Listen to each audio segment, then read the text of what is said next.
It's been a while since I filmed a writing video out here in the living room, so excuse the angle and the lighting and all of that. I normally film over there, but I haven't actually sat over there since shortly after we got Kenny, just because it's a hassle with everything that I've got over here. This that you can see back here is his pen, and he's currently sleeping in there, and my stuff is right next to it, but since Willie is so wishy-washy on how close he wants to be to Ken, sitting there is just a hassle with Willie's back and forth.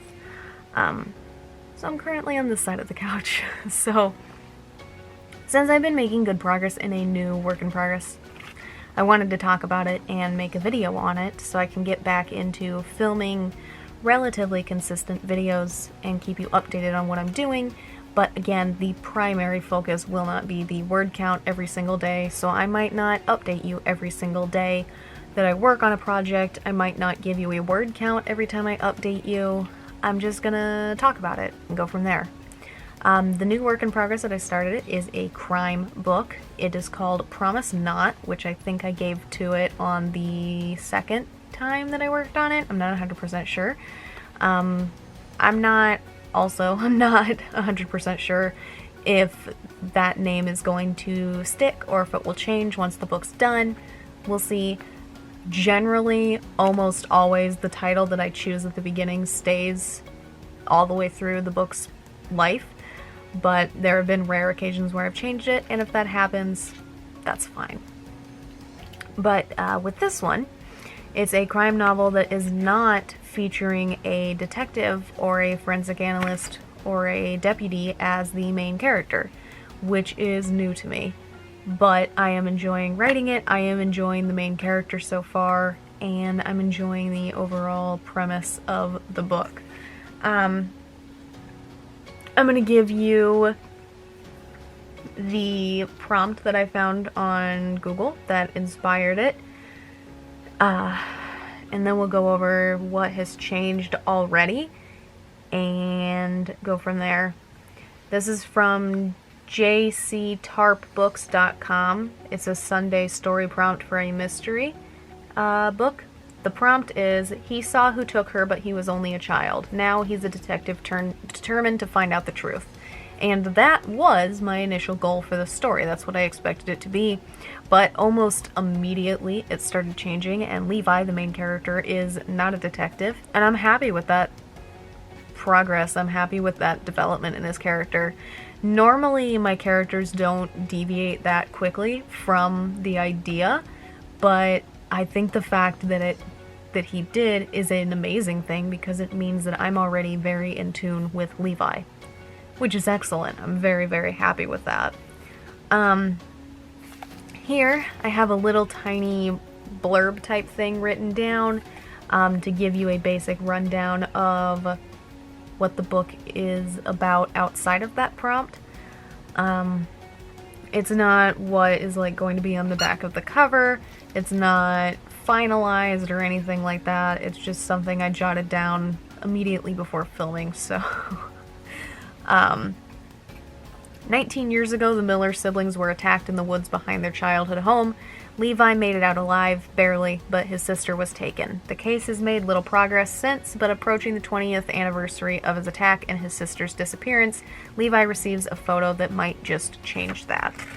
I'm very happy with the way that things are going in this book so far, and even the little description there, I'm even happy with that, which normally doesn't happen. Levi is the main character, and he's an absolute dino nerd. Loves all things Jurassic Park and Brontosaurus and Brachiosaurus primarily, but will also handle just about any dino thing he can get his hands on. What are you doing, Kenny? What are you doing? Okay. I was just making sure he didn't poop. Normally when he's up and moving around, that's what he's doing, so. I'm really enjoying the dinosaur nerd aspect.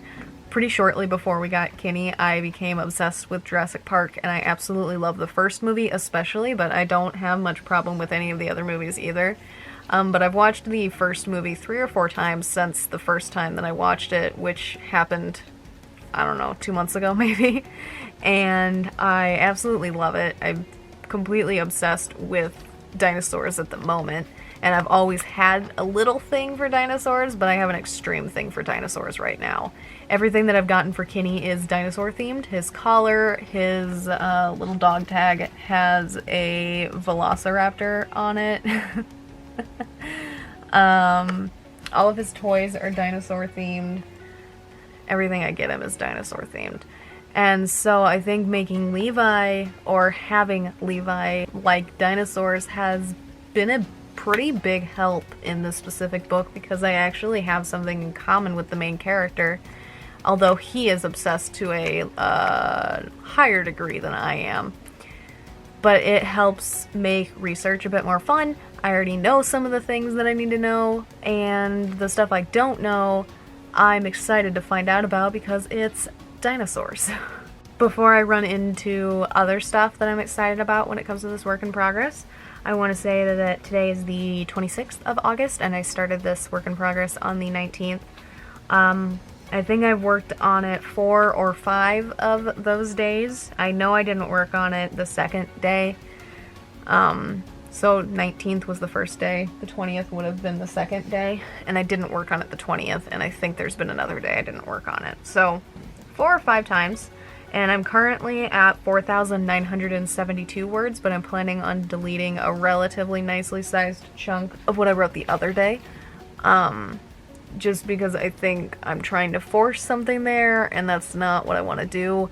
I really want the book to feature familiar faces, so it's like 100% tied in with my current stories in the universe, but often I think that's forcing something into the story. Not often, but recently it has been, because I've just been trying to bring in familiar faces to help me along. And most of the time after I do that, it deeply stunts the story because it's no longer following the path that my characters want to follow. It's no longer following their development, it's following me. And for me, as a full-blown pantser who 100% prefers the characters telling their stories, it doesn't work for me. If it works for you, if you're a pantser who insert certain scenes that you want to see, if you're a plotter that 100% sticks to the outline, any of that stuff, that's okay. Whatever works for you, works for you. And I'm not going to shit on you for that. But for me, I prefer those characters telling their own story, or else the stories I write aren't authentic. They don't have as much charm to them, they don't have as much character to them, they don't have as much development in them, any of that. That's not to say that plotting a book can't have any of those same things, that's not to say that pantsing, but knowing what you're going to add, that's not saying that that isn't the same production quality. It all can be, it's just, for me, my writing does not produce the same production if I plot, or if I know what I'm going to insert, or if I force something in, so on and so forth. I feel like I have to be very distinct about that, because if you're not, people try to jump down your throat about how this thing works for them, and so on and so forth, and I'm glad it does, but I wasn't saying that it shouldn't. I'm saying that it doesn't work for me, and it's important for me to make that distinction. But I'm going to delete the part where Jamal is introduced into this book, or where the guy mentions Jamal, because it just doesn't work right now. I think instead I'm going to go back to the original plan, where the guy was a detective from the Riley PD series, and then eventually he might get a book in the Riley PD series, and if he doesn't, that's okay too. But hopefully he will. But once I delete whatever chunk that is, I will try to let you know. We'll see what happens when it comes to recording. But past the word count and stuff like that, I'd like to just talk about the book for a few. If you hear crinkling or anything in the background, it is Kinney. He's currently making a bed out of all of his toys, so he's moving all of the crinkly ones around to lay on them so he can rest his head on his giant T-Rex. It makes him happy. One of the things I'm most excited about in this story is that the main character, Levi, his best friend is a female, a woman named Emma, and they do not get together at the end of the book, which is strange for me. I pretty much always have the main character be with their friend if it's an opposite sex situation. Just because when I was reading books growing up, that's pretty much always what happened. If the main character was a dude and there was a girl anywhere involved, there was pretty much a 100% guarantee that he was going to end up with her, or at the very least, sleep with her. And so my books also developed that pattern, and I think it's going to be exciting to see it not develop that pattern. Obviously, things could change, technically, and Emma could indeed become a romantic interest, but as it stands, I don't think that's the case. I don't think that's what's going to happen, and I hope that that's not what happens, just because I want at least one of my stories to not have a romantic aspect. I just want them to be able to be friends. That's it. I really like writing friendships between two men,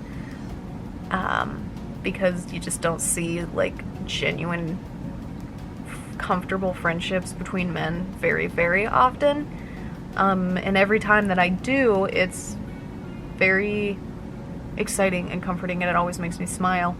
And so I'm excited to also finally give myself a woman-man friendship that's just a friendship, and I really like that. So I'm excited about that as well. One of the other big things that I'm excited about is that Levi has, I was looking for it earlier, that's why I was looking down at my phone, but I think I must have deleted the tab after I wrote it into the book, but he has, I believe it's aphasia? I will make Google pronounce it for you. Aphasia. Aphasia. Which basically is the loss of ability to understand or express speech, and it's caused by brain damage. The way it works for everybody is slightly different, as with most things. Some people can't really understand speech from others. Some people can't put words together as well as they used to be able to. Some people can't write anymore. Some people can't really read anymore, stuff like that. With Levi specifically, it's primarily the structure of his sentences. He can understand language fine, and he can sign language fine, usually. But he can't speak it fine. He can speak very, very short sentences in order with great effort, but generally the words are switched around, which is why it's called promise not. For us, most of us would say don't promise or no promises, because Levi doesn't want people to promise things to him anymore. Reasons explained in the book, but for him that tends to come out as promise not, and that's currently why the book is titled that.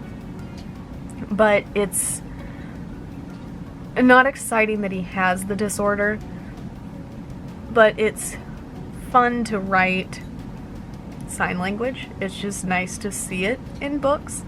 There are a lot of things that are nice to see in books, and sign language is one of them.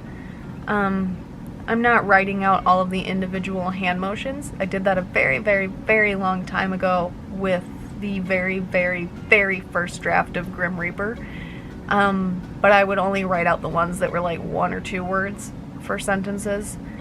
And most of the time, Levi isn't signing 1 or 2 words. He's signing longer sentences because not being able to communicate effectively with his voice deeply frustrates him, and that's the case with most people with aphasia.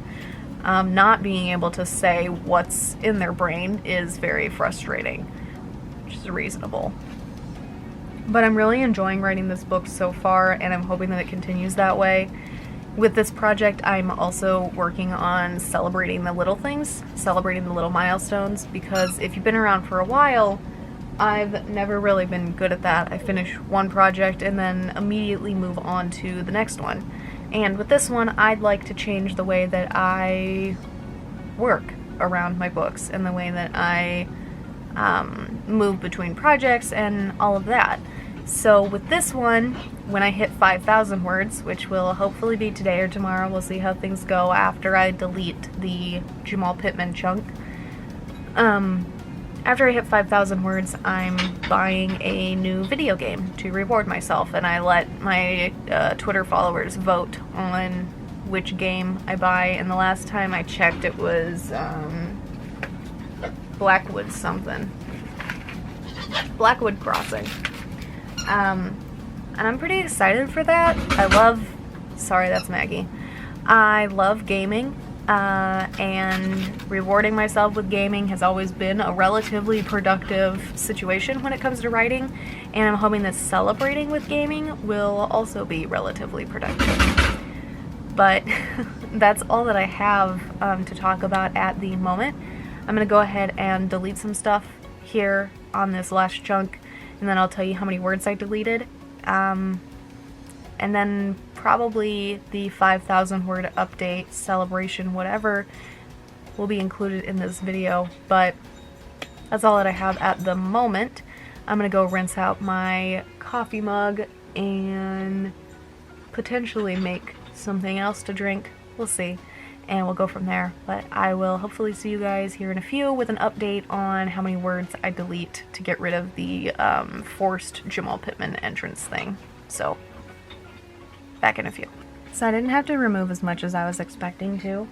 I deleted 228 words, and I copied that and put it all into a separate Google Docs, just in case. I prefer not to just delete scenes entirely. I like to move them somewhere else, so that way, in case, for any reason, something changes, it can come back if it needs to. I'm not 100% sure if I'm going to work on the book here this morning before I go to sleep. At the moment, I am playing We Happy Few, which is not the game that I'm rewarding myself with. Obviously, I did Blackwood Crossing or whatever. This one I've just been playing because I got this one for my birthday in addition to a few other games, and I'm finally getting around to We Happy Few. But I'm currently playing that while I wait for Kenny to either chill or hopefully go potty before bed, and then we'll hopefully feel good enough in the morning to get some writing done, but we will see how things are going in the morning. So that's all that I have for this very moment, but hopefully I'll hit 5,000 words today, and if I do, I'll let you know, and if not, I'll see you when I hit it. So that's all that I have for the moment, and I will see you guys hopefully later today, but if not, totally fine, no pressure. I'll see you when I see you. Alright, I apologize in advance for any dog noises. Kenny is down here running around in his box playpen. At the moment he's laying down, and Willie is still in the laundry room because he won't eat or take his meds, so he might start barking. But anyway, today is August 27th, it's currently 11:18 in the morning, and yesterday I hit 5,000 words in Promise Not. I'm very excited about that. It's a milestone that is very minimal, but it's a milestone. I've hit the first milestone in a story, and that feels great because it's been quite a while since I've successfully gotten that far into something that wasn't a short story, especially a short story featuring characters that I already knew, like the 2 shorts that I did for the Bo Austin Taylor stuff and the Truths and Chains. I did a novella for them, but that was quite a while ago at this point. But I'm very happy with the progress that I've made so far. I'm very happy with the way things are going. I think one of the hardest parts is when Levi isn't signing, he does talk, especially to Emma. He talks to her because she tends to understand him, but trying to find a way to word the sentences to still get a mild idea across of what he's talking about, but also without making it seem like I'm going out of my way to make him seem, I'm gonna go with unintelligent, but that isn't the goal at all. Levi's very smart. He just has a brain trauma, and this is the way it manifests. But I would say that's one of the hardest parts so far, is working on his sentences, but it's starting to become easier as I go along, and I'm hoping that it continues to go easier as I go along. But to celebrate, I was going to download Blackwood Crossing, I think that's what it's called, but at the moment I'm waiting for Chewy to decide how much money I'm actually being charged for this order, because they placed my auto shipment before I was ready. So there were several items sitting in my auto shipment that I wasn't planning on ordering, so I've been charged for those. And I was going to order them eventually, but I wasn't planning on right this moment. I was deciding between them, and then Chewy placed the order like 30 minutes later, even though I still had like 2 or 3 days before it was supposed to be placed. Which they seem to be pretty big fans of at the moment, but whatever. So at the moment, I'm waiting for that to finish going through before I spend any more of my money. So instead, I've been working on designing a work-in-progress cover for it, and I'm going to do my best to show that to you before I run out of space on my SD card here. At the moment, I only have the hand, but the hand is going to be holding a photograph, and the photograph is going to be the photo that Levi receives in the mail at the beginning of the book. And then it's going to say promise not and all of that stuff. But I'll show that to you hopefully in another video. That is all that I have for this one. That sounds weird. Feels like it's been a while since I've said that at the end of an actually productive video.